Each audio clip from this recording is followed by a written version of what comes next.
আজকে আপনাদের জন্য কিছু পেস্টিং পলার ডিজাইন নিয়ে এসেছি।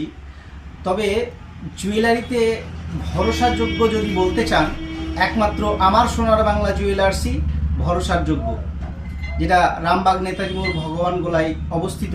আপনারা আসতে পারেন এখানে। দেখুন, আপনাদের ডিজাইনগুলো দেখাচ্ছি। এই যে ডিজাইনটা দেখুন, খুবই সুন্দর একটা ডিজাইন, কাজ করা আছে, খুবই সুন্দর কাজ করা আছে। এর ওজন আছে সামান্য 3 গ্রাম 580 মিলি। পলাটা দেখুন, খুবই একটা ইউনিক ডিজাইন, দেখতে খুবই ভালো লাগছে এবং খুবই 4 আনা আছে। দেখুন, আপনাদের পছন্দ হবে। যারা অল্প ওজনের মধ্যে চান, আমার সোনার বাংলা জুয়েলার্সে এটা আরও সুন্দর দেখতে, একদম ইউনিক বলতে পারেন। যাদের বাজেটে হচ্ছে না, তারা এই ধরনের পেস্টিং পলা ইউজ করতে পারেন একদম কম খরচে। এটা মাত্র 3 আনা ওজন আছে, মাত্র 3 আনা।